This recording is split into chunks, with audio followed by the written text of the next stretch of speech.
தற்போது மெரினா கடற்கரையில நீங்க எந்த பகுதியில் இருக்கீங்க? காற்றின் வேகம் எந்த அளவுக்கு இருக்கு? இன்னும் சற்று நேரத்துல புயல் கரையை கடக்க இருப்பதற்குண்டான சாத்தியங்கள் இருப்பதா கணிக்கப்பட்டிருக்கு. அங்க என்ன சூழல் இப்ப நிலவுது ஸ்டாலின்?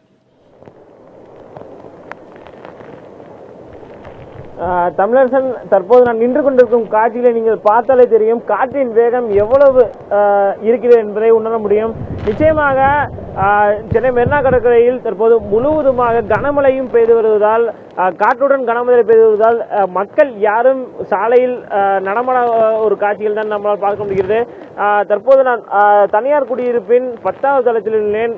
இந்த மரங்கள் ஆடுவதை பார்த்தாலே காற்றின் வேகம் சுமார் 70 - 80 கிலோமீட்டர் வேகத்திற்கு காற்று வீசி வருவதற்கான வாய்ப்புள்ளதாக தான் தெரிகிறது. குறிப்பாக வர்தா புயலை பொறுத்தவரை அதி தீவிரமாக இன்னும் ஒரு சில மணி நேரத்தில் சென்னை ஒட்டியுள்ள பகுதியில் கரையை கடக்கும் என்று எதிர்பார்க்கப்பட்ட ஒரு நிலையில் அதிக அளவில் இந்த புயலானது தாக்கத்தை ஏற்படுத்தும் என்றுதான் பொதுவாகவே கூறி வருகிறார்கள். நிச்சயமாக தற்போதைய நிலையை பொறுத்தவரை அதிக அளவில் இந்த பகுதி முழுவதுமாகவே காற்றுடன் கனமழை பெய்து வருகிறது. முழுவதுமாக நான் தற்போது நின்று கொண்டிருக்கும் பகுதி கூட குடிசை மாற்று வாரியம் இருக்கும் பகுதி. அதுக்கு அருகிலேயே அதிக அளவில் மக்கள் குடிசை பகுதியில் வசித்து வருகிறார்கள். அவர்களை வெளியேற்றும் பணிகளில் தொடர்ச்சியாக காவல்துறை ஈடுபட்டு வருவதாக அதிகாரிகள் தரப்பில் தெரிவிக்கப்பட்டது. குறிப்பாக கலங்கரை, அதாவது இந்த கலங்கரை விளக்கத்திலிருந்து பட்டினம்பாக்கம் வரையில் உள்ள அந்த கடற்கரையை ஒட்டியுள்ள பகுதியில் வசித்து வரும் மக்கள் நேற்று இரவு முதலே தொடர்ச்சியாக வெளியேற்றப்பட்டு வருகிறார்கள். தற்போது கூட இன்னும் 1 மணியிலிருந்து 2 மணி நேரத்தில் புயல் கரையை கடக்கும் என்று எதிர்பார்க்கப்பட்டு வருவதால் 100 - 120 கிலோமீட்டர் வேகத்தில் காற்று வீசக்கூடும் என்று எதிர்பார்க்கப்பட்டு வருவதால் தொடர்ச்சியாகவே மக்கள் வெளியேற்றப்பட்டு வருகிறார்கள். நிவாரண முகாம்களில் தொடர்ச்சியாக தங்க வைக்கப்பட்டு வருகிறார்கள். சென்னையை பொறுத்தவரை தற்போதைய நிலவரப்படி 30க்கும் மேற்பட்ட நிவாரண முகாம்கள் அமைக்கப்பட்டுள்ளன.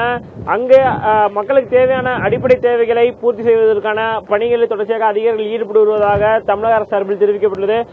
வருவாய்த்துறை மூத்த IAS அதிகாரிகள் தலைமையிலான குழுக்கள், மூத்த IAS அதிகாரிகள் கண்காணிப்பு அதிகாரிகளாக செயல்பட்டு வருகிறார்கள். தொடர்ச்சியாகவே தாழ்வான பகுதிகளில் வசிக்கும் மக்களை பொறுத்தவரை அவர்கள் உடனடியாக வெளியேற்றப்பட்டு இந்த நிவாரண முகாம்களில் தங்க வைப்பதற்கான ஏற்பாடுகள் நிலவி வருகிறது.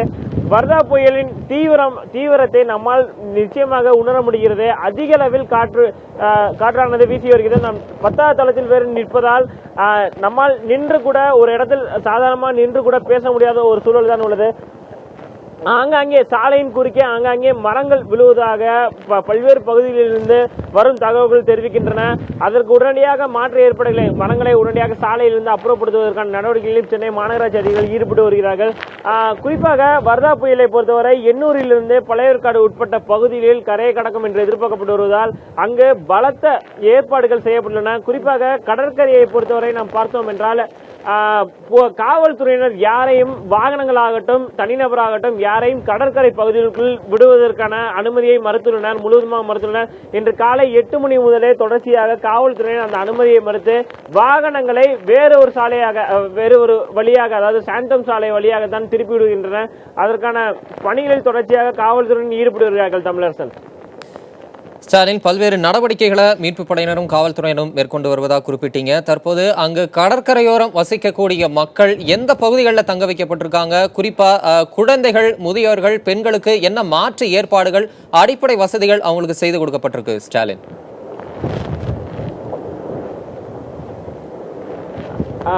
தமிழரசன், அதாவது மாற்று ஏற்பாடுகளை பொறுத்தவரை நான் முன்பு சொன்னது போல சென்னையை பொறுத்தவரை 30க்கும் மேற்பட்ட நிவாரண முகாம்கள் ஏற்கனவே தயார் நிலையில் வைக்கப்பட்டிருந்தன. அங்கு நேரடியாக மக்களை தங்க வைப்பதற்கான ஏற்பாடுகளை நேற்று இரவு முதலே தொடர்ச்சியாக அதிகாரிகள் செய்து வருகிறார்கள். குறிப்பாக முதியோர் குழந்தைகளுக்கு தேவையான அத்தியாவசிய தேவைகளை பூர்த்தி செய்யும் வகையில் அனைத்து விதமான உணவாகட்டும், குடிநீராகட்டும், அதே போல கழிப்பறை வசதிகள் உள்ளிட்ட பல்வேறு விஷயங்களும், அதே போல முதியோர்களை பொறுத்தவரை மருத்துவ வசதிகளும் நேரடியாகவே அந்த நிவாரண முகாம்களில் ஏற்கனவே கையிருப்புகள் வைக்கப்பட்டுள்ளன.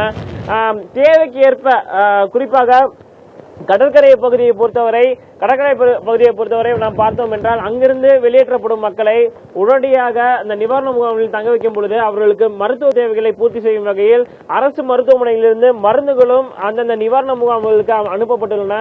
அது மட்டுமில்லாமல் மற்றபடி நாம் முழுவதுமாக நாம் பார்த்தோம் என்றால் சென்னையில் 30 நிவாரண முகாம்களும், காஞ்சிபுரம் மாவட்டத்தில் 40க்கும் மேற்பட்ட நிவாரண முகாம்கள், அதே போல திருவள்ளூர் மாவட்டத்தை பொறுத்தவரை 15லிருந்து 20 நிவாரண முகாம்கள் ஏற்படுத்தப்பட்டுள்ளன.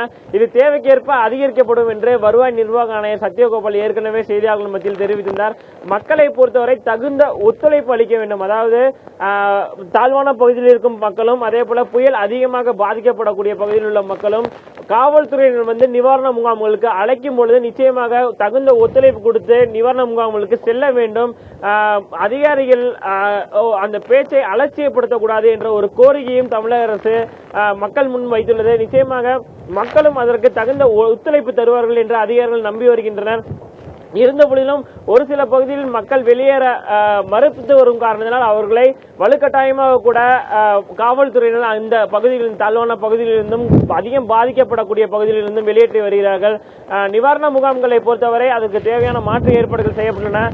குறிப்பாக இந்த வர்தா புயலுக்கு முன்பாகவே நாம் பார்த்தோம் என்றால் தமிழக அரசு கடந்த 3 நாட்களாகவே வானிலை ஆய்வு மைய அதிகாரிகளுடன் சேர்ந்து பணியில் ஈடுபட்டு வருகிறார்கள். உடனுக்குடன் வானிலை ஆய்வு மைய அதிகாரிகள் தமிழக அரசு அதிகாரிகளுக்கு தகவலை அளிக்கிறார்கள். குறிப்பாக சென்னையை பொறுத்தவரை பார்த்தோம் என்றால் தற்போதைய நிலவரப்படி பல பகுதிகளில் மின்சாரம் முழுவதுமாக துண்டிக்கப்பட்டுள்ளதாக தெரிவிக்கப்பட்டுள்ளது.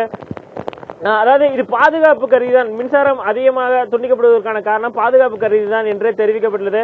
அதே போல தொலைத்தொடர்பு சாதனங்களும் பல பகுதிகளில்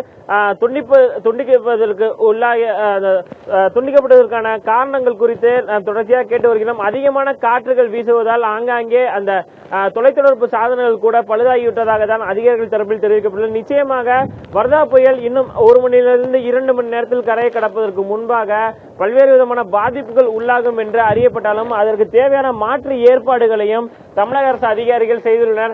நிச்சயமாக வர்தா புயல் கடந்து விட்டாலும் கூட அதற்கு தேவையான பாதிப்புகளை கண்டறிந்து உடனடியான நடவடிக்கைகளை மேற்கொள்வதற்கு அதிகாரிகள் தயார் நிலையில் உள்ளனர். தமிழர்கள் வானிலையும் சூழலும் ஒத்துழைக்காத நேரத்திலும் நீங்களும் ஒளிப்பதிவாளரும் அங்கு இருக்கக்கூடிய காட்சிகளை நேயர்களுக்காக பிரத்யேகமாக வழங்கினீர்கள். உங்களுடைய தற்போதைய தகவல்களுக்கு நன்றி ஸ்டாலின்.